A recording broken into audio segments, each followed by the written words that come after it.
నమస్తే, నేను ప్రశాంత్. ముంబై ఉగ్రదాడి కేసు నిందితుడు ఇప్పుడు భారత్కి చేరుకున్నాడు. అసలు ఆ నిందితుడు ఎవరు, ఆయన అసలు ఏం జరిగింది అనేది అయితే తెలుసుకుందాం. ప్రస్తుతం మనతో పాటు అయితే సీనియర్ జర్నలిస్ట్ జగదేవ్ గారు ఉన్నారు. నమస్తే అండి.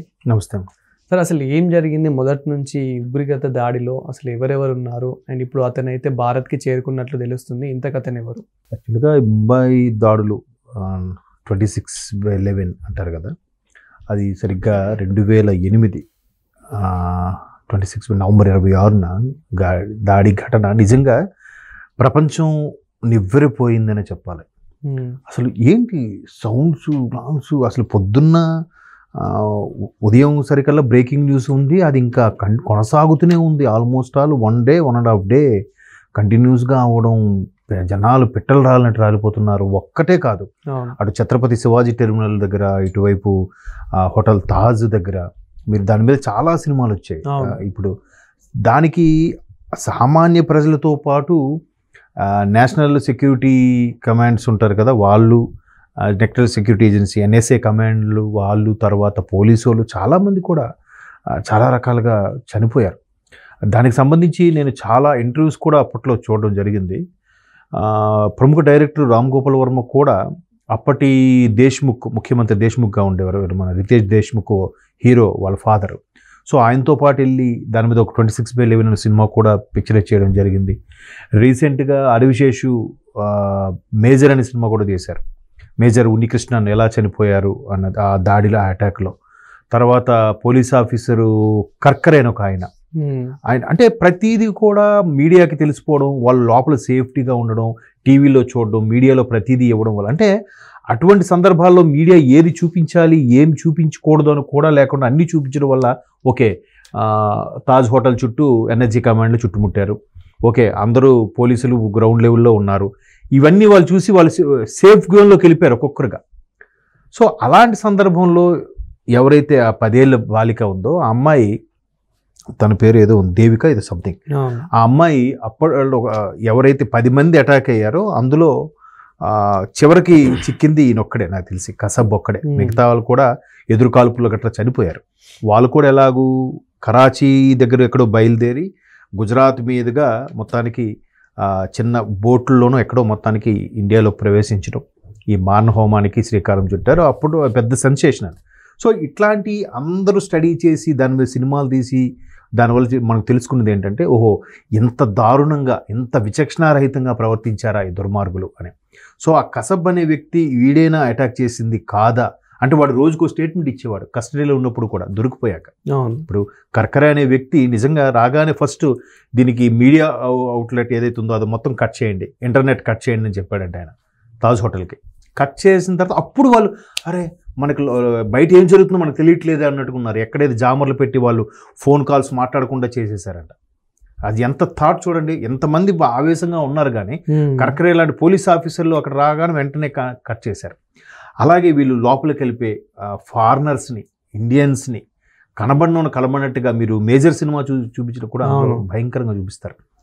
ఆ సందర్భంగా మేజర్ ఉన్నికృష్ణన్ జీవిత గాథకు ఆధారంగా తీసుకుంటే అడవిశేషు తీశారు. తర్వాత కసబ్ సినిమా సంబంధించి చాలా ఒక 4-5 సినిమాలు వచ్చాయి. అటువంటి వ్యక్తిని ఈ అమ్మాయి ఏదైతే దేవిక హోటల్లో ఆ టైంలో ఉందో, ఒక్కొక్కరిని విచక్షణ రహితంగా అంటే 10 ఏళ్ళ బాలిక అట్లాగా బిక్కమొహంతో ఉండిపోయిందంట. తర్వాత కసబ్ని జైల్లో పెట్టిన తర్వాత కస్టడీలోకి తీసుకున్నాక కూడా గుర్తించిన వీళ్ళలో ప్రధానంగా ఈ అమ్మాయి దేవిక, ఈ వీడే మా వాళ్ళని చంపింది వీడే అన్నట్టు కూడా గుర్తించింది. తర్వాత ఆడు జైల్లో ఉన్నప్పుడు కూడా రకరకాల కోరికలు కోరాడు. నేను అసలు రాఖీ అంటే ఏంటి, మీరు ఎందుకు జరుపుకుంటారు, నాకు ఒకరోజు బిర్యానీ తినాలనుంది, ఒకరోజు హలీం తినాలనుంది డిమాండ్ చేసేవాడంట. అటువంటి వాళ్ళకి మనం సరే మనుషులే కదా అని మానవతా దృక్పథంతో చూస్తుంటే, వాడు అరెస్ట్ అయిన తర్వాత కూడా వాడిలో పశ్చాత్తాపం, పాపభీతి ఏం లేదు. నేను నా దేశం కోసం వీళ్ళందరినీ చంపానన్నట్టుగా మాట్లాడాడు. ఆఖరికి వాడి మూలాలు ఎక్కడున్నాయని పాకిస్తాన్లో వాళ్ళకి తెలిసి పాకిస్తాన్కి సమాచారం ఇస్తే వాళ్ళు రెస్పాండ్ అవ్వలే. ఎందుకు రెస్పాండ్ అయితే వాళ్ళే చేయించారని తెలిసిపోతుందని. బట్ వాళ్ళ కుటుంబ సభ్యులకి మీ వాడిని ఉరిశిక్ష కసబ్కి ఉరివేస్తున్నాం అని చెప్పడానికి, తర్వాత ఇప్పుడు అది 2008లో జరిగింది. ఆల్మోస్ట్ వాళ్ళు 11లోనో 12లోనో ఉరిశిక్ష విధించారు. సో అది ఇన్ఫార్మ్ చేసినా కూడా వాళ్ళు రెస్పాండ్ అవ్వాలి. ఎందుకు రెస్పాండ్ అయితే వాళ్ళే చేయించారని తెలిసిపోతారని చెప్పి రెస్పాండ్ అవ్వాలి. సో ఇదంతటికీ ప్లాన్ చేయడానికి ఉండే సూత్రధారి ఎవరైతే ఉన్నారో ఆ రానా అనే వ్యక్తి అప్పటి నుంచి ఆల్మోస్ట్ 2008 ఇన్సిడెంట్ నుంచి కూడా మన ప్రభుత్వం చాలా వెతుకుతోంది, తిరుగుతోంది. నిజంగా చెప్పాలంటే ప్రపంచంలో ఉండే అత్యధిక పవర్ఫుల్ దాన్ని ఏమంటారు సీక్రెట్ ఏజెన్సీల్లో భారత్ ఒకటి. అంటే నేను విన్న దాంట్లో టాప్ 3 పొజిషన్లో ఉండే వాటిలో టాప్ 3 పొజిషన్లో ఉండేది ఇజ్రాయిల్, జర్మన్ ఒకటి, రష్యా ఒకటి, ఇండియా ఒకటి అంట. ఈ 4 కూడా మంచి సీక్రెట్ ఏజెన్సీలు చాలా పవర్ఫుల్గా ఉంటాయి. అంటే ఎంత దారుణంగా అంటే వాళ్ళు దానిలా చెప్పాలి, సామాన్య మనుషుల్లా కలిసిపోతారు. కొంతమంది అయితే మరీ దారుణంగా అక్కడ లోకల్గా బిచ్చగాడుగాను లేదా ఒక చిన్న చిరు వ్యాపారిగాను కూడా జీవనం కొనసాగిస్తుంటారంట. బట్ ఏజెంట్స్ వాళ్ళు మన భారతదేశం నుంచి అనుకున్న ఏజెంట్స్ అంత సీక్రెట్గా కూడా చాలా చేస్తారు. దాంట్లో అజిత్ ధోవల్, ఆయన ఇండియన్ జేమ్స్ బాండ్ అంటారు. ఆయన ఇప్పుడు ప్రస్తుతానికి ప్రధానమంత్రికి సెక్యూరిటీ అడ్వైజర్గా ఉన్నారు. సో ఇటువంటి నేపథ్యంలో ఆయన ఆయన నేతృత్వంలో ఇప్పుడు ఈ రానాని తీసుకురావడం, అమెరికాతో ద్వైత సంబంధాల్లో మాట్లాడుకోవడం. సో ఇప్పుడు ఇతను ఎక్కడ దొరికాడు సార్? అమెరికాలో ఉన్నాడని సమాచారం వచ్చింది. వీళ్ళు గస్తీ కాసి అక్కడ ప్రభుత్వానికి సమాచారం ఇచ్చి మొత్తానికి అక్కడి నుంచి ఇంటర్పోల్ పోలీసుల ద్వారా ఇన్ఫర్మేషన్ తీసుకొని అరెస్ట్ చేసి తీసుకొచ్చారు భారతదేశానికి ఎట్టకేలకు. అంటే దీని మీద మీరు అంటే కొన్ని సినిమాలు చూస్తే అండి, సినిమా చూస్తేనే అంత భయంకరంగా ఉంటే నిజ జీవితంలో వాళ్ళు ఆ స్పై, ఆ సీక్రెట్ ఏజెంట్గా అనేది అసలు ఎంత రిస్క్తో కూడుకున్న జాబ్ చేస్తారా అనిపిస్తుంది. నిజంగా కొంతమంది ఈ మధ్యకాలంలో సోషల్ మీడియాలో కూడా వస్తుంటే ఎవరో కౌశిక్ అనే ఒక ఆయన పాకిస్తాన్ వెళ్ళిపోయి అక్కడే జీవనం కొనసాగించి ఇన్ఫర్మేషన్ అంతా లాగడానికి ట్రై చేశాడు. ఆఖరికి దొరికిపోయిన ప్రాణాలు పోయినా కూడా చెప్పలేదు కానీ అన్నట్టుగా చాలా సందర్భాల్లో మనం చూసాం. సో ఇక్కడ కూడా ఎన్డీఏ ప్రభుత్వం ఒక విధంగా క్రెడిట్ గోస్ టు ఎన్డీఏ ప్రభుత్వం అని చెప్పాలి.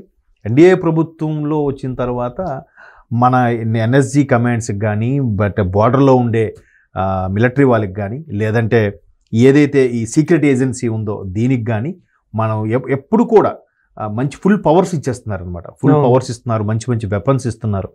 నిన్న నైట్ న్యూస్లో చూస్తే ఒక సెపరేట్గా యుద్ధ విమానాలకు సంబంధించిన ఒక ఉన్నది, సుమారు దానికి 60,000 కోట్లు భారత ప్రభుత్వం ఖర్చు పెట్టబోతుంది.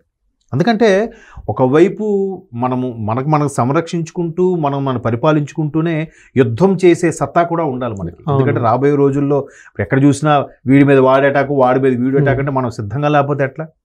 సో ఇటువంటి నేపథ్యంలో యుద్ధ విమానాలను పర్చేజ్ చేయడము, బుల్లెట్ ప్రూఫ్ జాకెట్స్, మంచి నికార్సైన బుల్లెట్ ప్రూఫ్ జాకెట్స్ కూడా సరిగ్గా ఉండేవి కాదట. ఇప్పుడు బుల్లెట్ ప్రూఫ్ జాకెట్స్ బార్డర్లో ఉండే ప్రతి మిలిటరీ వాళ్ళకి కూడా ఎన్డీఏ గవర్నమెంట్ వచ్చాక అందజేసింది. సో ఈ గవర్నమెంట్ మొత్తానికి ఏదైతే అజిత్ ధోవల్ అనే ఆయన ఉన్నాడు, ఆయన నిజంగా ఇండియన్ జేమ్స్ బాండ్ అంటారు, but retired IPS. But IPS అయినప్పటికీ ఇప్పటికీ ఆయన ఎన్ఎస్జీ నేషనల్ సెక్యూరిటీ ఏజెన్సీలో ఉన్నాడు. ఆయన ఎన్ఎస్సీలో అందులో ఉంటూనే ఈ రిటైర్ అయిన తర్వాత కూడా ఐఏఎస్ ఐపీఎస్ ఆఫీసర్లకి మంచి పవర్ఫుల్ హోదాలు అవి ఇస్తుంటారు. ఈవెన్ ప్రధానమంత్రికి చీఫ్ సెక్యూరిటీ అడ్వైజర్గా కూడా ఉన్నాడు ఆయన. అంటే సర్వీస్లో ఉన్న వాళ్ళు ఎన్నో రకాల డక్కా ముక్కాలు తినుంటారు, ఎన్నో రకాల ఏజెన్సీలో పనిచేసి, రకరకాల వింగ్స్లో పనిచేసి ఎక్కడ ఎలా ఉండాలి, ఎవరిని ఎక్కడ పట్టుకుంటే వాడు పని అవుద్ది, ఎక్కడ సీక్రెట్ ఏజెన్సీ ఎలా వర్కౌట్ చేయాలి అని కూడా చాలా. అంటే మీరు స్పెషల్ ఆప్స్ అని ఒక వెబ్ సిరీస్ ఉంది, చూసారంటే స్పెషల్ ఓపీఎస్ అంటుంది వెబ్ సిరీస్, అది చూడండి. అది తెలుగు వెర్షన్ కూడా ఉంది. నిజంగా ఆయన ఆఫీసరు ఒక్కొక్క దేశంలో ఒక్కొక్క ఏజెంట్ ఉంటారు అనమాట. అసలైన వాడిని పట్టుకోవడానికి వాళ్ళకి ఇక్కడ నుంచి డబ్బు పంపించడం కానీ, అరేంజ్మెంట్స్ చేయడం, వెపన్స్ పంపించడం అన్నీ చేస్తూ ఉంటాడు. అలా చేసినప్పుడు కొన్నిటికి లెక్క జమ ఉండవు. అలా లేనప్పుడు ఏముంటుందో వాళ్ళు ఆడిట్ ఫేస్ చేయాల్సి వస్తుంది ఆఫీసర్లు. ఆ ఆడిట్ ఫేస్ చేయడం ఎలాగా అనేది ఆ సినిమా అనమాట. ఆడిట్ ఫేస్ చేస్తూ మీరు కరోనా టైంలో కూడా ఎంత క్రైసిస్ టైంలో మీరు పలానా దేశానికి ₹1 కోటి పంపించారు, ఎందుకు? మీ సొంతంగా ఉపయోగించుకున్నారా లేదా దేశం కోసం ఏదైనా ఉపయోగించారా? సో అట్లాంటి పరిస్థితులు కూడా వాళ్ళు సీక్రెట్ ఏజెంట్స్ ఒక్కొక్క దేశంలో పెద్ద రిచ్ బిజినెస్ మ్యాన్ లాగా వాడితో డీల్స్ మాట్లాడుకుని వాడిని ఎక్కడ పట్టుకోవాలి అన్నట్టు కూడా చాలా అసలు నిజంగా మనకి సినిమానాలు ఉంటే రియల్ లైఫ్లో ఒకసారి దొరికితే ఇంకెవడైనా బతుకుతాడండి, వాళ్ళు వేసిపడారా.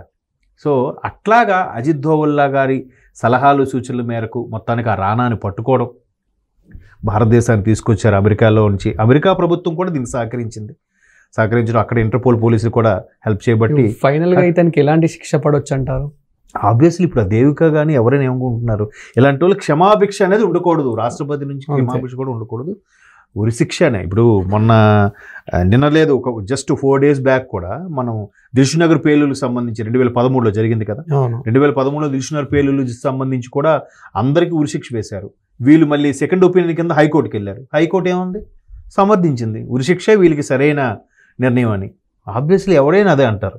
ఎందుకంటే వాళ్ళకి ఆ కసబ్ కూడా ఇంచుమించు 2 నెలలు 3 నెలలు కస్టడీలో ఉన్నప్పుడు కూడా వాళ్ళు అసలు పశ్చాత్తాపం ఫీలింగే లేదంట. నేను నా దేశం కోసం నేను చంపాను, నేను ఇంకా ఛాన్సెస్ ఇంకా చంపుతాను అన్నట్టుగానే ఉన్నాడంట. అటువంటి వాడికి ఎన్నో లక్షలు కోట్లు ఖర్చు పెట్టి కనుక సెక్యూరిటీ వాడికి ఏది కావాలంటే అది పెట్టడం చేయకూడదు, వేస్ట్. మనం మానవతా దృక్పథంతో చేసినా కూడా వాడు రియలైజ్ అవ్వకపోతుంటే లాభం ఏంటి చెప్పండి. ఇప్పుడు పాకిస్తాన్లో కూడా ఒకవైపు క్రైసిస్తో చాలా ఇబ్బందులు పడుతుంటే వాళ్ళకి పౌరుషము పంతం ఇవన్నీ అవసరమా? తిండికి లేదురా బాబు అని అంటే ఆడెళ్ళి తొడగొడతానంటే ఎట్లా అవుతుంది? నువ్వు ముందు అన్ని విధాలుగా స్ట్రాంగ్ అయిన తర్వాత అప్పుడు వచ్చి తొడగొట్టు. నీకు తిండి లేదు, నీకు తిండికి నీ ప్రజలు అల్లాడిపోతున్నారు, నువ్వు దేశం చూస్తూ అప్పుల్లో ఉంది. ఇటువంటి సందర్భంలో వాడికి పంతము పౌరుషము ఈ రాయలసీమ ఫ్యాక్షనేషన్ టైప్లో వీడికి అవసరమా పాకిస్తాన్ వాడికి చెప్పండి. మరి అదంతే, వాడు మారడు అట్లా. Thank you sir.